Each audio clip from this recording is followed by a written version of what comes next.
बसपा की मुश्किलें कम होने का नाम नहीं ले रही हैं। यूपी में तो मानो जैसे बसपा के लिए शनि की 7.5 चल रही हो। हाल ही में हुए लोकसभा चुनावों में बसपा की बुरी तरह हार हुई और बसपा पूरे देश में कहीं से भी एक भी लोकसभा सीट नहीं जीत सकी। लोकसभा चुनाव में हुई हार पर मंथन चल ही रहा था, लेकिन इसी बीच अब बसपा को 2 और बड़े झटके लग गए। यूपी विधानसभा उपचुनाव की तैयारियों में जुटी बीएसपी को बीते शनिवार चंद घंटों में एक के बाद एक 2 बड़े झटके लगे, जहां पश्चिमी यूपी के 2 दिग्गज नेताओं ने पार्टी को अलविदा कह दिया है। बिजनौर लोकसभा सीट से 2024 में प्रत्याशी रहे चौधरी विजेंद्र सिंह ने पार्टी को अलविदा कह दिया है। उन्होंने बसपा सुप्रीमो मायावती को अपने सभी पदों से इस्तीफा भी भेज दिया है। तो वहीं दूसरी ओर सहारनपुर के पूर्व सांसद रहे कारोबारी हाजी फजलुर रहमान ने भी बीएसपी छोड़ने का ऐलान कर दिया है और अब उनके 2 जुलाई को समाजवादी पार्टी में शामिल होने की संभावना है। बिजनौर से लोकसभा चुनाव में बीएसपी के टिकट पर सांसद का चुनाव हारे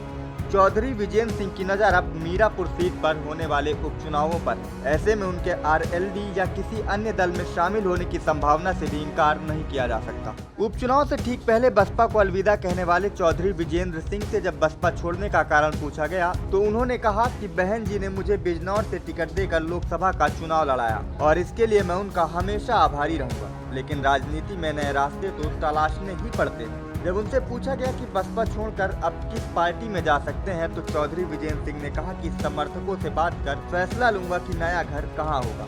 मीरापुर विधानसभा सीट पर होने वाले उपचुनाव को लेकर उन्होंने कहा कि समर्थक चाहेंगे तो मीरापुर विधानसभा से चुनाव बिल्कुल लड़ूंगा, थोड़ा रुक जाइए, जल्द ही आपको मेरे नए ठिकाने का पता चल जाएगा। तो वहीं दूसरी ओर सहारनपुर लोकसभा सीट से 2019 में बसपा के टिकट पर सांसद बनने वाले हाजी फजलुर रहमान ने पार्टी छोड़ने के बाद कहा है कि उनकी समाजवादी पार्टी में जाने की बात हो गई और वो 2 जुलाई को सपा में शामिल हो सकते हैं। हाजी फजलुर रहमान सहारनपुर नगर पालिका में सभासद भी रह चुके हैं। हालांकि 2017 में वो बीएसपी के टिकट पर महापौर का चुनाव हार गए।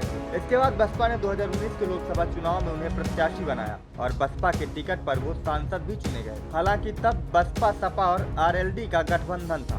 2024 के लोकसभा चुनाव में बसपा ने हाजी फजलुर रहमान का टिकट काटकर माजिद अली को प्रत्याशी बनाया था। तभी से वो पार्टी से नाराज चल रहे थे। लोकसभा चुनाव के दौरान ही उनके समाजवादी पार्टी में शामिल होने के कयास लगाए जा रहे थे, क्योंकि वह पूरे लोकसभा चुनाव के दौरान बीएसपी के प्रचार से दूर थे। अब इन 2 दिग्गजों का पार्टी छोड़ने के बाद आगामी उपचुनावों में बसपा पर क्या असर पड़ेगा, हमें कमेंट करके जरूर बताएं। और अगर वीडियो पसंद आया हो तो इसे लाइक और शेयर करना ना भूलें।